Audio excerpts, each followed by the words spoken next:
This is Talk with Audrey. Well, my continuing conversation about coronavirus. And, it dawned on me that there are people out there with some underlying conditions that might be more at risk for contracting coronavirus. And I wanted to speak, of course, as I always do, with experts. So I have joining me today from the American Association of Clinical Endocrinologists, it's AACE, and we're going to talk about the impact on people with diabetes.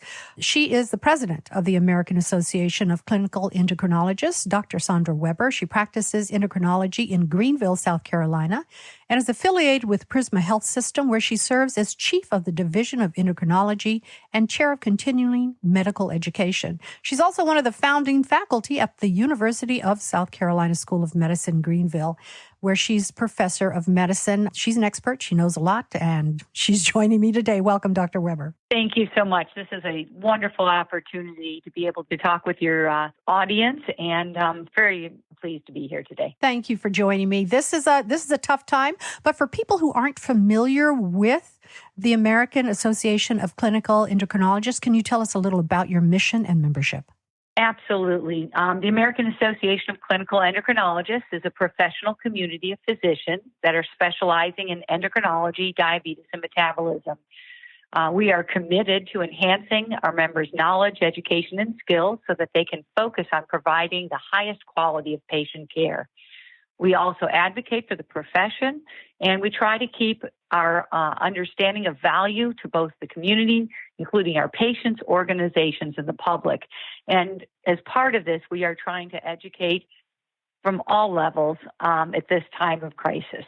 And so what are you, I know you have your membership is not just from the United States, it's worldwide. Am I correct? This is true. We have more than 7,000 members in the United States and 90 other countries. And we do try to reach endocrinologists and through them, the patients that they take care of, both here in the United States and abroad. So I'm sure that given this coronavirus pandemic, you've been hearing a lot from your membership. What advice is the association giving to members to protect their health and the health of their staff? Well, there are a lot of different levels to how to protect. So from looking at our members and really in their practices, we are following the guidelines that have been set out by the CDC. So how do you actually have an environment that has the lowest risk possible? So those who have, over the last 3 to 4 weeks during the beginnings of this, have typically continued to see patients in their office and to recommend that they do it in the safest manner possible, having a safe environment, having questions asked by the front desk so that they can screen and help the whole community if there is someone that is high risk, to isolate them and to be able to get them their care. For the majority of people who have not yet been exposed and who are still needing care, this is important to say, how do you improve your own personal care? So we don't want to just abandon the patients in the community that needs to have their continued care. In particular, what should I do what do I do if I get an infection? How do I deal with it? So really wanting to make sure that we still have that connection. You may have already heard that there has been a lot of very rapid change in the healthcare delivery system. And endocrinology is certainly going to be a field where this has been helpful. The ability to do telephone visits and video conferencing with patients, this is an ideal scenario for dealing with patients with diabetes and be able to keep them safe, but still have an interaction where we can give advice to the patient directly. So we were very pleased as a field to see that this has so quickly been adopted. And I would imagine that most practices have already worked diligently on how to do more through telephone communication or video communication. Yeah, it's a whole new world out there, isn't it? It's a good thing that, the medical community was forward thinking in terms of, putting those types of abilities and availabilities in place to care for their patients. So for someone who is not diabetic, can you talk a little bit about the role of an endocrinologist in providing patient care for people with diabetes and, of course, the associated comorbidities? Absolutely. Endocrinologists work with patients who have, of course, endocrinologic diseases, including thyroid, diabetes, adrenal, cortisol, thyroid, whole multitude of how the whole system and the whole body works. So it is actually a very large field. Today, we are focusing a little bit more on diabetes with this conversation, but this is a field that is really critical in how the whole body works. So endocrinologists really look at the body from a whole perspective and to more of a unified approach, because every hormone affects the cells in the entire body. So if it's a thyroid and how fast the body is going, that has impact. If it is diabetes, every cell in the entire body is affected. And so we really look at people as a whole and how it affects really the whole person. So it's important then, because of course with the associated comorbidities with diabetes, it's all like a puzzle, right? It all has to be put together and this care has to be coordinated. Absolutely. The other role that an endocrinologist plays in the community is saying, how do we actually be the leaders for our community? So how do we help the hospitalists that are taking care of patients that are going to be in their inpatient setting, and how do we give them adequate advice on how to take care of patients with diabetes in the hospital? If you are in a community setting where you have an endocrinologist that is there to help the primary care doctors, the internists, the family practitioners, the advanced practice providers, for those cases that are not having the control that they need, to be a resource to them, and to also translate the science and the advances that have been there. We all like as endocrinologists to think of ourselves as being educators and to be able to give that information to those with whom we work. Endocrinologists do not work in a vacuum. We tend to work in a whole community and how to support that community as well. So there are a couple of different types of diabetes. With this coronavirus pandemic, first, what are the types of diabetes? And then are there any unique risk as a result of the fact that you have diabetes? So there are two main types of diabetes that most people think of. Type 1 diabetes, which is an autoimmune destruction of the cells that make insulin. This is something that tends to emerge at a younger age and leads to a more total destruction of those beta cells, the cells that make the insulin, so that there is a complete loss of insulin production. That is the less common variety, but it is one that tends to have a little bit more criticalness when there is an illness that occurs. Type 2 is the state where the cells are not using insulin as efficiently. So think your muscle cells, your liver cells, the fat cells don't use the insulin that your pancreas is making as efficiently as it should. And as such, the pancreas compensates by making more insulin to overcome that resistance. So typically in type 2 diabetes, you don't see the high glucoses, which is the hallmark of diabetes, emerging until there is both that initial cell not using it correctly and starting to see failure of the beta cell to keep up with making those high levels of insulin. So you're really dealing with some things that are very common and some things that are different. So if you think of the commonalities, high glucoses, and in this time of COVID-19, when someone has a high glucose level, the cells that help you fight an infection are not as efficient. And so you are compromised from your own immune system when you have a high glucose.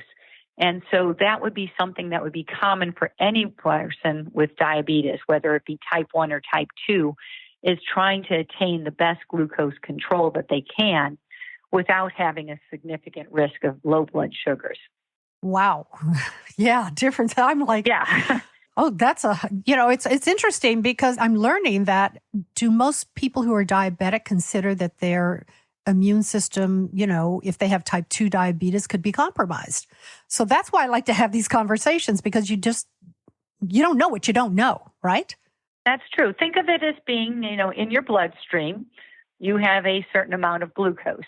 And within that bloodstream, what other cells are you sharing in there? And you are sharing it with white blood cells and how they actually are able to go to the areas that they need to go to, or that tracking system is affected by how high the glucose is.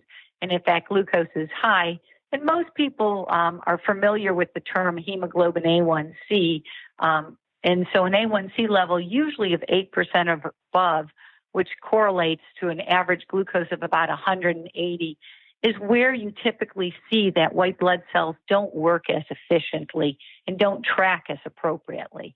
So most people have heard different guidelines over the years, and why there is such a desire to have better glucose control goes back to really how do the different cells in the body work. And as we're talking about an infection, in this case, white blood cells in particular, and how they function, you really want to have the best glucose control you can have so that your own immune system can really fight the infection as best possible. So with COVID, there's been a lot of talk about, young people are more resistant, older people are more at risk, and the elderly are really at risk if their immune system is in any way compromised. What about when it comes to diabetes? Do younger people have a better chance of fighting this off? Right now, there is a lot we do not know about how the coronavirus is going to be affecting. We do have some early information. Just recently, actually last week in The Lancet was an article that at least gave us some initial information from China, where they actually did show that the two highest risk populations are those who had actually died, who had the COVID-19 virus, were those who had hypertension and diabetes. And so we see particularly some early evidence that anybody with those two illnesses, certainly we are particularly concerned about them being at higher risk for dying if they do get it. Now, that didn't break it down by age, and we also know that those who were over 60, regardless of whether they had diabetes or not, also were at higher risk for dying. So there are a lot of different factors that are involved here. In particular, we know that the comorbidities with diabetes are also highly represented here, which is the hypertension and the heart disease. As we move forward, we're going to be looking forward to a lot more information coming in. And we right now have a lot of small pieces of information coming, but there is some consistency here, and that is hypertension and diabetes seem to be two of the highest risk for those who are dying with COVID-19. Whoa. And you said like over 60. I mean, I'm 65. I don't consider myself to be old. And I'm sure that anybody who thinks that, who's my age or older or, even 60 doesn't think of themselves as old anymore. But, age does indeed appear to make a difference. And younger people then have to be very, very careful about their habits and to protect us and to protect people who are at risk, basically, for contracting coronavirus. So in terms of protecting themselves, we've all heard, from the CDC about washing your hands and what have you. Is there anything else that diabetics in particular need to do to protect themselves? I think you hit the nail on the head, and that is first what all people should be doing. Patients who have diabetes should also be doing that. And those are those common things. Washing your hands with soap and water regularly for at least 20 seconds, especially before eating and drinking, after using the restroom, after blowing your nose, coughing or sneezing.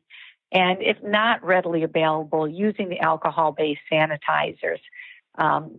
Being considerate to everyone else in the room or in the environment. Cover your nose and mouth when coughing or sneezing. Use a tissue, the flexed elbow. I think we've heard an awful lot about that recently. And throwing that tissue in the trash. Don't use it over and over again. And as everybody else has probably realized, it is really hard to not touch your face. The eyes, the mouth, the nose are typically where we get our contact from whatever you've touched to the portal of entry. And so really being conscious of not touching the eyes, the nose, the mouth, and avoiding the face area, which I can say personally has also been a challenge. So those pieces that are important for everyone, I think, is going to be key. And like any community, Right now, we are working on how do you do social distancing. And those people who have diabetes, I think, would particularly want to say, how do I avoid being in a circumstance where I could be affected since they are at higher risk? Same scenario for someone who is over 60 or who has multiple medical problems. So I understand that, if you unfortunately get coronavirus, that it could have a long-term effect on your health overall if you are compromised. Can you speak to some of those instances that you've heard of? So I think there are a couple of things that come to mind when I hear you ask that question. The first one is that patients who have type 1 diabetes, they have, by the nature of having not enough insulin production and very usually near zero levels of insulin production, are completely reliant on having insulin that is external. So in a circumstance where you have any acute illness, the risk of having both higher glucoses and if you exceed the capacity of what you're dealing with, getting into the risk of having something called diabetic ketoacidosis is a real entity. So any stressor, so a viral infection, something that is as rapidly progressive as COVID-19, is particularly concerning for someone who has type 1 diabetes and needing to be even that much more meticulous with checking their glucose, with giving insulin, with maintaining the best glucose that they can, and which tends to be much more labile when you have an illness. So these are a lot more challenges. And I would probably add into that if someone is getting sicker quickly, as someone who has type 1 diabetes, getting to a medical facility at an earlier point is going to be more critical for that population in particular. Wow. And of course, you hear that people aren't able to get the help they need, the availability of testing and what have you. So that's why, again, this conversation is so important because people really need to think ahead.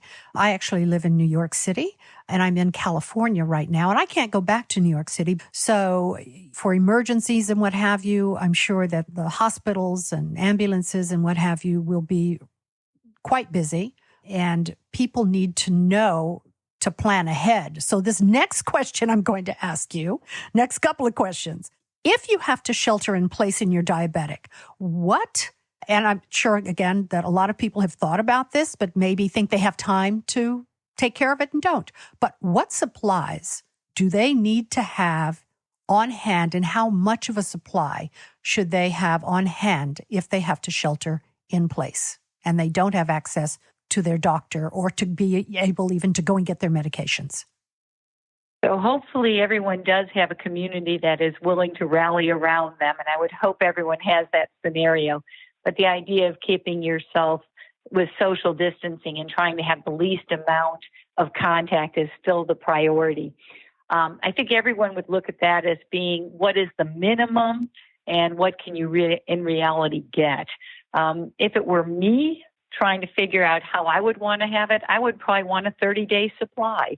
I think if you can afford and you can get, I would at least want to have a 14-day supply of insulin, have the ability to, and the other oral agents or other medications that are there to treat the diabetes, not just insulin, but also have the ability to be monitoring. So you have to have a means of being able to know what your glucoses are because you have to be able to correct them when they are high. And when anyone who has had diabetes is sick, one knows that it's not always predictable how much medication they're going to need. Is this something where I'm going to need a few units of insulin for just a short period of time or a large amount for a long period of time? So being able to monitor their glucoses, whether it's by test strips, whether it's a continuous glucose monitoring device, whether it is a sensor that is in place, any of these means of being able to know what your glucoses are so that you can immediately fix it if you are having a high, and then therefore keep yourself in even a more safe state for how to fight the infection. One of the things that ACE has done is they've actually have a My Diabetes emergency plan.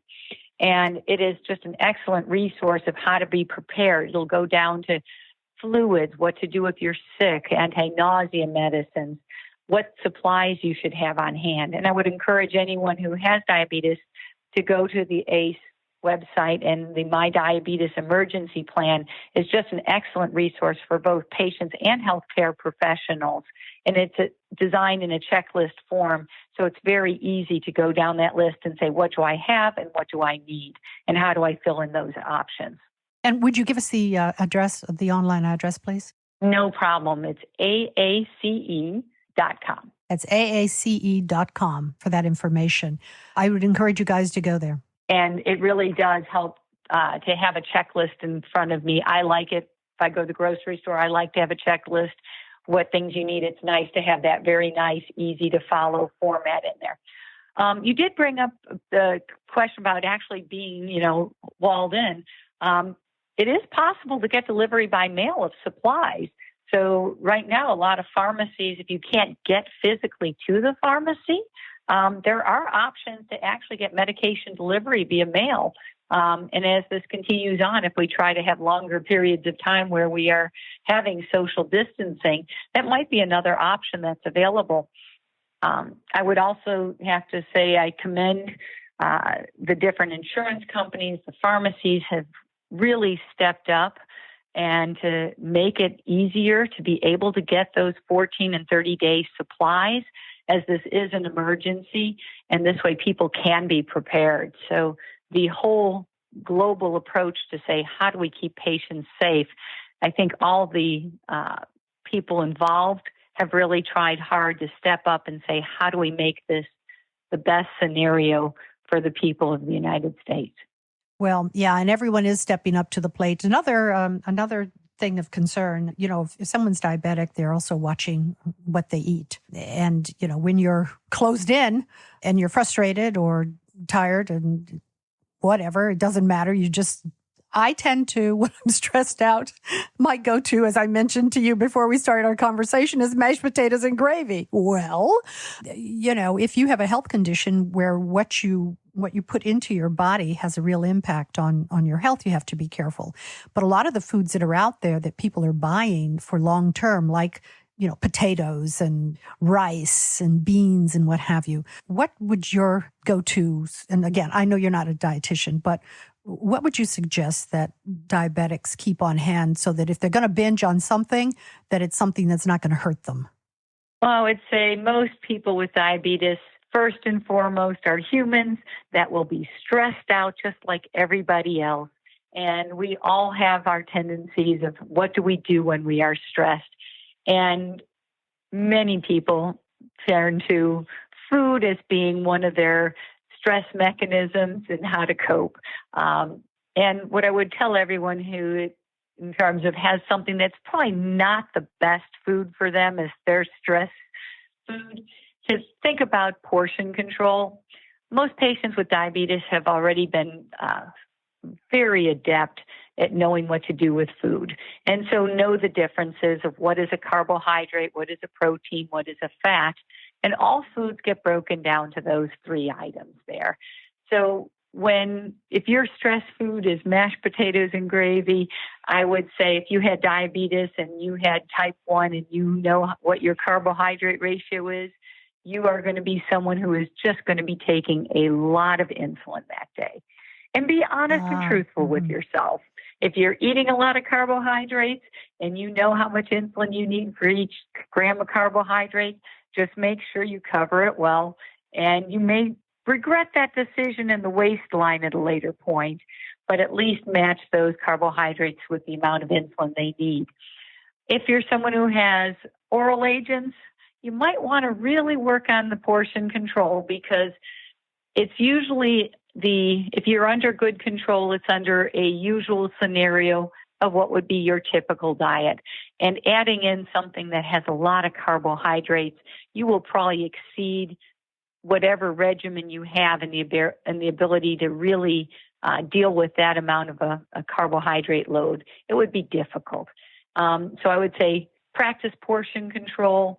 Or look at it from the other end. It's hard to go outside and exercise right now in any gym because they should all be closed for social distancing.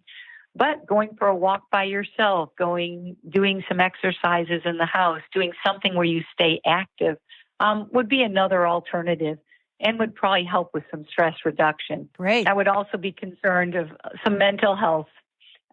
This is a trying time for everyone, including people with diabetes, and finding those methods that you deal with coping. Hopefully they're not all food related, but find ways to say, how do you deal with the stress that's going on? Because this is a stressful time for everyone, including people with diabetes.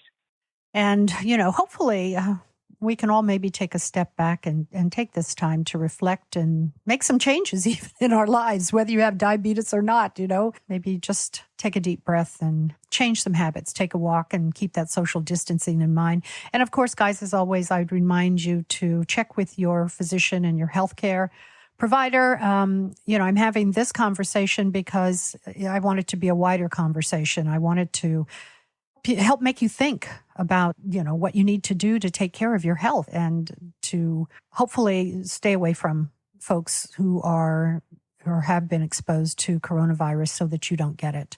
Wow. Dr. Sandra Weber, that was some great information. Thank you so very much. The website again is? The American Association of Clinical Endocrinologists, AACE.com. All right, guys, that's AACE.com. I'll have that information on the site as well. Be well, everybody. And Dr. Sandra Weber, thank you so very, very much for your excellent information and your expertise. Really appreciate it. Thank you, and really appreciate the opportunity and you trying to take care of people out there and to have these resources available. It's greatly appreciated. Thank you, guys.